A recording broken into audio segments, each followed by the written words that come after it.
Hello दोस्तों, स्वागत है आपका सुरभि और सुरु की मम्मी चैनल में। आज तो कुछ एंटरटेन या कुछ कॉमेडी नहीं है।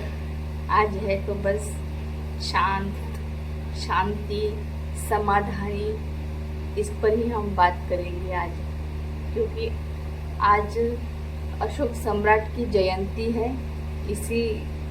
इसी को मनाने के लिए हमारे घर के सामने ही एक विहार है। वो विहार में हमने मनाया है और वहाँ पे कुछ भंते जी थे। उन भंते जी ने हमें इतना अच्छा प्रवचन दिया है। 2-2.5 घंटे का प्रवचन था। वो सुनते सुनते मैं इतना मग्न हो गई कि मुझे ध्यान ही नहीं रहा कि मोबाइल से शूट करके आपको भी सुनाऊं। लेकिन एंडिंग में मैंने कुछ 10-20 मिनट का शूट करके आपको सुनाया है। आपको भी दिखाऊंगी वो वीडियो। लेकिन उन्होंने पूरा इतना अच्छा प्रवचन दिया है कि वो प्रवचन सुनकर मेरा एकदम हृदय परिवर्तन हो गया। मतलब एकदम शांत समाधान हो गई है। कुछ जीवन में और कुछ कुछ आशा अपेक्षा नहीं, बस एकदम सरल ऐसा हो गया है।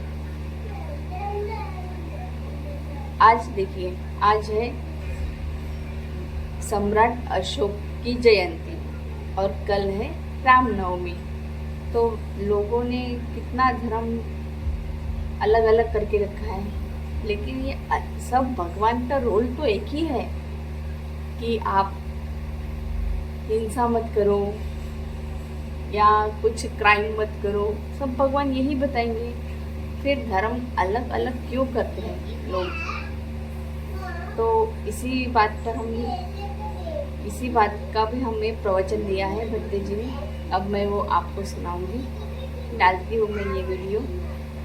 और आज तो मैं बहुत ही शांत और प्रसन्न हूँ, अंदर से बहुत प्रसन्न हूँ। आज सम्राट अशोक की जयंती है। जो सम्राट अशोक के बारे में यदि हम देखते हैं तो पूरे विश्व में बुद्ध धर्म के प्रचार के लिए सबसे बड़ा यदि योगदान है तो वो सम्राट अशोक का है। क्योंकि इस देश में जब यहाँ के लोग धार्मिक हो गए तो सम्राट अशोक को ऐसा लगा कि हमारे तक ही सीमित ना रहे, ये जो धर्म है ये पूरे दुनिया के कोने कोने में भगवान बुद्ध के विचारों को मानने वाले लोग पैदा हो, ताकि उन्हें निब्बान की प्राप्ति हो। इसलिए उन्होंने संकल्प किया और अपने पुत्र और पुत्री को, संघमित्रा और महेंद्र को सबसे पहले श्रीलंका में भेजकर बुद्ध के धर्म के प्रचार प्रसार के लिए बहुत ही बड़ा काम किया।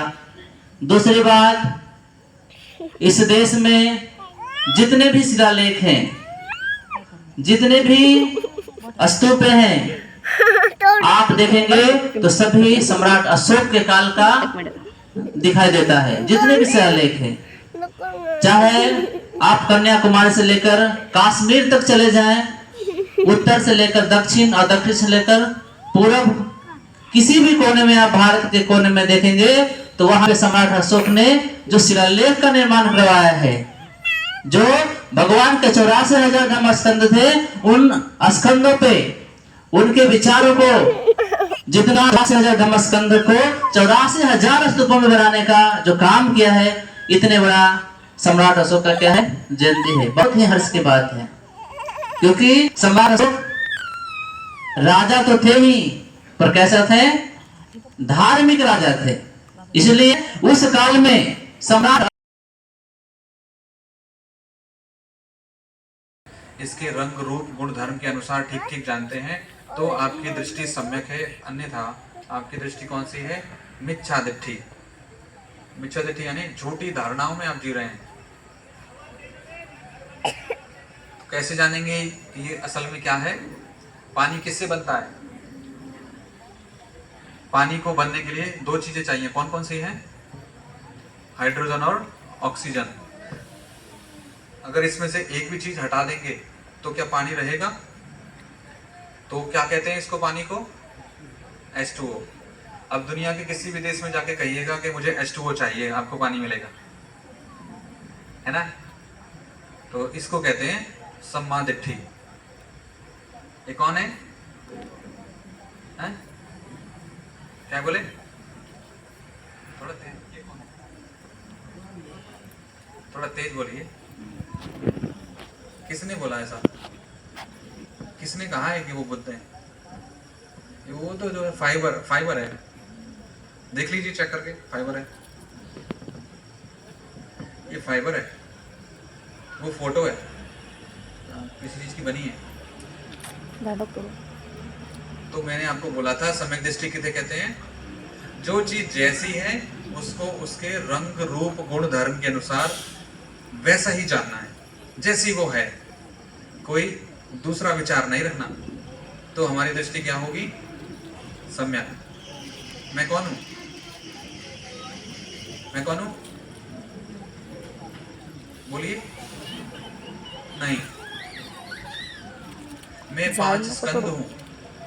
5 स्कंद यानी रूप स्कंद, वेदना स्कंद, संज्ञा स्कंद, संकार स्कंद और विज्ञान स्कंद। मैं ऐसा क्यों कह रहा हूं? क्योंकि जब तक हम किसी भी चीज को वैसे नहीं जानते जैसी वो है, तब तक हम सच नहीं जानते, हम झूठी जिंदगी जी रहे हैं। इसलिए भगवान बुद्ध ने 2 तरह के सच बताए थे। 2 तरह के सच कौन कौन से हैं? पहला सच है समूति सच। समूति सच को इंग्लिश में कहते हैं कन्वेंशनल ट्रुथ। कन्वेंशनल ट्रुथ का अर्थ है, समूति सच का अर्थ है कि वो सच जो हमारी व्यवहारिक भाषा में है। सच तो है लेकिन सिर्फ हमारी भाषा में है, दूसरों की भाषा में अलग है। जो ऐसा आपने कहा कि ये पानी है, हाँ ये पानी तो है, लेकिन इसको सिर्फ हमारी भाषा में पानी कहते हैं, असल में ये पानी नहीं है। हमें किसी ने बताया था कि ये पानी है, इसलिए हम इसको पानी कहते हैं। दूसरा सच है परमत्थ सच। परमत्थ यानी अल्टीमेट सच, ऐसा सच जो वास्तविक में शुरू से है और अंत तक रहेगा। पानी तो बदल जाएगा ना, पानी जो हम इसको कहते हैं ये तो जगह जगह बदल जाएगा, लेकिन जो परमत्थ सच है, जिसे हम H2O कहते हैं, 2 गैसें हैं, 2 प्रकार की गैस हैं, हाइड्रोजन और ऑक्सीजन, जिनसे मिलके पानी बनता है। ये कहीं भी नहीं बदलेगा, अगर बदलेगा तो पानी नहीं रहेगा, पूरी दुनिया में उसको उसी नाम से जाना जाएगा। इसीलिए जो सम्यक दृष्टि है, हमें हमेशा अपनी दृष्टि कैसी रखनी है, हमें अपनी सोच कैसी रखनी है?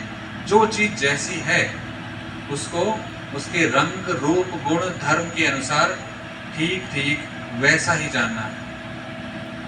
और जब सम्यक दृष्टि होती है तो सम्यक संकल्प उत्पन्न होता है। सम्यक संकल्प में ग्रह त्याग करना सम्यक संकल्प है।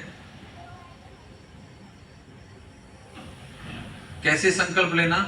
ऐसे संकल्प जिनको लेने से हम सफल हो सकते हैं।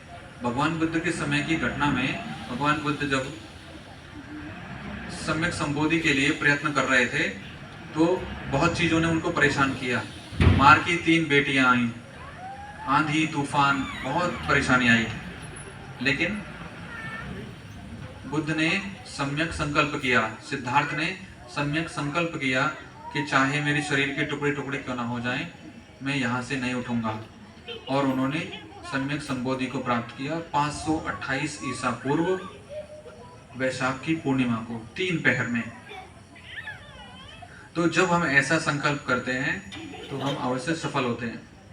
तो जब प्रज्ञा जागती है, जब आपकी प्रज्ञा जागेगी, आपकी अज्ञानता खत्म होगी, तो आप सम्यक दृष्टि से हर चीज को देखेंगे और आपकी जो संकल्प है वो हमेशा पक्का हो जाएगा। और इनको करने के लिए आपको शील का पालन करना पड़ेगा। कौन से शील का?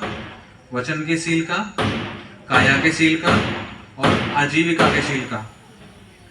वचन के शील कितने हैं? 3 हैं और 4 हैं। वचन के शील 4 हैं। कौन से?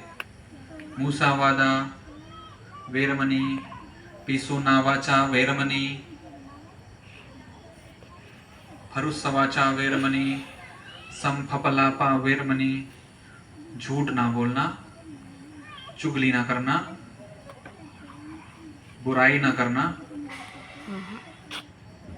और फालतू की बकवास ना करना। जब हम 4 प्रकार से अपने वचन को संयमित कर लेते हैं तब हमारा सम्यक वचन होता है। अब ये आपको पता है कि आप पूरे दिन में क्या ऐसा बोलते हैं? क्या पूरे दिन में कोई दिन ऐसा आता है जब आप किसी को झूठ ना बोलें, किसी की चुगली ना करें, किसी की बुराई ना करें या फिर फालतू की बकवास ना करें? कोई दिन है ऐसा? कोई नहीं है ना। क्या करते हैं वो देखें, जब भी 2 महिलाएं मिलती हैं तो क्या बात होती है? कौन सी बात होती है? सास बहू की चुगली। नहीं, वैसे मैं इसमें विश्वास नहीं करता, इस बात में ये सच नहीं है, ये सिर्फ एक हंसाने के लिए है। क्योंकि पुरुष भी ऐसे ही हैं, वो भी कुछ ना कुछ करते ही हैं, इसलिए महिलाओं को क्यों बदनाम करें वैसे, लेकिन कहीं कहीं है बस। तो 4 प्रकार से अपने वचन को संयमित रखना चाहिए। दूसरा 3 प्रकार से काया को संयमित रखना चाहिए। कैसे कैसे? प्राणी हिंसा से, चोरी से और व्याभिचार से। तो दोस्तों, आपने देखा कितना अच्छा था ये सब माहौल, और ये माहौल मुझे बहुत अच्छा लगा था। मैं बौद्ध हूँ, लेकिन मैं ऐसा नहीं मानती कि बौद्ध अलग है तो हम रामनवमी नहीं मनाएंगे। अरे, सब भगवान का एक ही रूल होता है। सब भगवान यही कहते हैं कि झूठ मत बोलो, हिंसा मत करो, अहिंसा के मार्ग पर चलो। ये सब भगवान यही बोलेंगे। इसलिए मैं किसी एक भगवान को या फिर ऐसा कुछ मानती नहीं हूँ। मैं बस उस मार्ग पे चलती हूँ जो मार्ग हमें भगवान बताते हैं, बस। और कुछ, वरना मैं इसकी पूजा करूँगी और मैं इसकी पूजा नहीं करूँगी, ऐसा मैं नहीं करती हूँ। तो ठीक है, अगर आपको वीडियो अच्छा लगा है तो आप सब्सक्राइब करें और वीडियो को लाइक करें और चैनल को सब्सक्राइब कर लीजिए।